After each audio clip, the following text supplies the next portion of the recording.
Welcome back to The Explainer. So today we're diving into something I know every single one of us does. It's a habit we all share, but honestly, very few of us actually understand what it's doing to us on a biological level. We're going to break down the anatomy of overthinking, a habit that's silently draining your energy and literally damaging your health. Picture this. It's 2 a.m. Are you actually sleeping?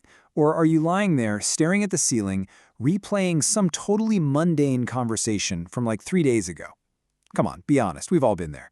But here's the thing most of us just don't realize. This isn't just some annoying, relatable quirk. As you're about to see, the science shows that chronic overthinking is actively, physically harming both your body and your mind. Okay, let's dive into this. We've got a clear roadmap for today. First, the overthinking loop. Then, brain rewiring. Third, the full body toll. And finally, breaking the cycle. We're moving from abstract thoughts all the way down into physical bodily harm and wrapping up with the cure. All right, section 1, the overthinking loop. So, overthinking is not just being super analytical, right? It's actually a psychological trap, and it breaks down into two distinct parts where your brain basically gets stuck. It's analyzing over and over without ever finding a real solution. On one side, you've got rumination. This is dwelling on the past, agonizing over, why did I say that? And on the other side, worry. That's fixating on the future, trapped in an endless loop of what if everything goes wrong? Whether you're stuck looking backward or dreading what's ahead, both of these keep your brain locked in a state of chronic stress. And that, my friends, is exactly where the real damage starts. Which brings us to section 2, brain rewiring. Let's step out of the abstract world of thoughts for a second and look at the actual biological hardware of your brain. Whenever you overthink, your brain immediately hits the panic button. It triggers a stress response and pumps out a hormone called cortisol. Now, what's really interesting about this is that cortisol is an absolute evolutionary marvel. It's your body's main stress response hormone. If you need to literally sprint away from immediate danger, cortisol is exactly what you want flooding your veins. But when it's released constantly, day in and day out, just because you're stressing over an email, it actually becomes highly toxic to your brain. And that chronic cortisol exposure causes literal anatomical damage. Take your prefrontal cortex, the part of your brain that handles decision-making. Chronic cortisol physically weakens it. So the deep irony here is, the more you overthink a decision, the worse your decision-making abilities actually get. Wild, right? It also physically shrinks your hippocampus. That's the area responsible for memory and learning. This constant bombardment is exactly what causes severe brain fog, mental fatigue, and that frustrating feeling where you just can't seem to concentrate. Because of these profound structural changes, overthinkers face a significantly higher risk of clinical depression and anxiety disorders. You see, the human brain is highly adaptable. Usually, that's a great thing. But when you're constantly feeding it chronic stress, it's literally rewiring itself around those negative thought patterns. Moving below the neck now, section 3, the full body toll. So the crucial point is that the damage absolutely does not stop at your head. Right now, those racing thoughts are attacking 5 major bodily systems: heart health, your immune system, your digestive system, sleep, and muscle tension. Let's just zero in on heart health for a second. Chronic mental stress directly drives up your resting heart rate and your blood pressure over time. We aren't just talking about a temporary flutter in your chest. This sustained pressure puts you at a way higher risk for severe, long-term issues like hypertension, heart disease, and even stroke. And the toll just keeps compounding. Cortisol is highly immunosuppressive. It's actually kind of startling when you realize that a stressed mind directly creates a functionally weakened physical immune system. If you're stuck overthinking, your body's natural defenses just drop. You'll probably notice you catch colds a lot more often, and when you do get sick, it takes your body a much, much longer time to fully bounce back. Now think about healthy digestion versus a stressed gut-brain axis. Let me ask you this. Have you ever felt intensely nauseous or gotten this sudden stomach pain right before a massive meeting or when you were just incredibly worried about something? Yep, that is your gut-brain axis at work. Overthinking directly triggers stress hormones that actively mess with your digestion. It causes bloating, high acidity, and it can even severely worsen chronic issues like irritable bowel syndrome.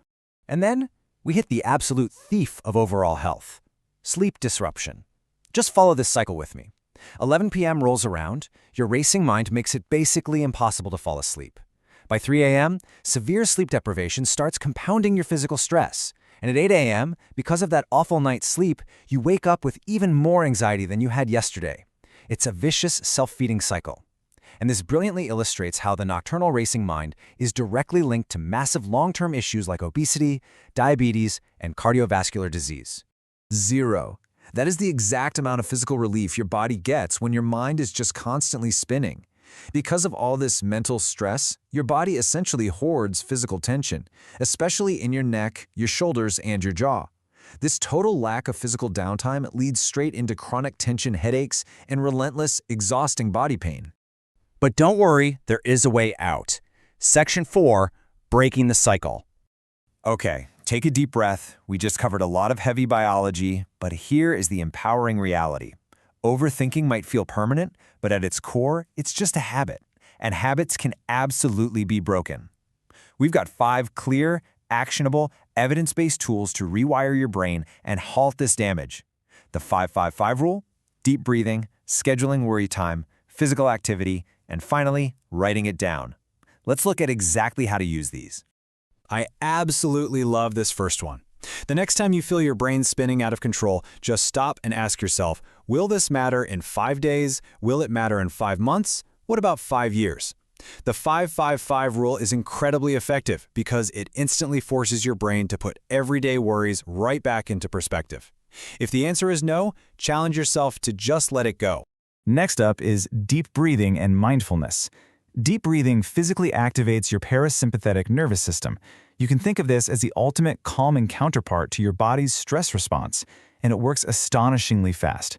Just by focusing on the present moment and slowing down your breathing, it only takes about 5 minutes to significantly drop those toxic cortisol levels.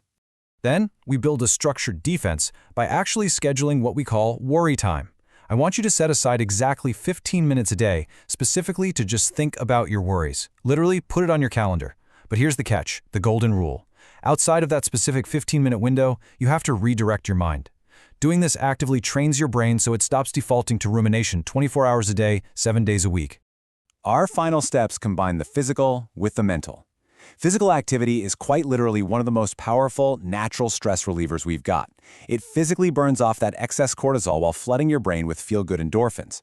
Meanwhile, journaling helps safely externalize all those trapped thoughts, getting them out of your head and onto a piece of paper so you can finally feel some release. And hey, a gentle but important reminder here. If overthinking is severely impacting your daily life, please go talk to a mental health professional. There is absolutely zero shame in that. It's healthcare, plain and simple. And that brings us right to the core thesis of this whole explainer. Taking care of your mental health is taking care of your physical health. They aren't two separate things. Your mind and your body are deeply biologically intertwined. As we've seen today, what happens in your thoughts literally shapes the cells in your body. So, I want to leave you with one final provocative question before you go. How will you use your 15 minutes of worry time today to take back control of your health? Don't let your mind just run on this damaging autopilot anymore. Set your timer, face those thoughts, and then step away and live your life. Thanks so much for hanging out with me today. Take care of yourselves inside and out, and keep learning.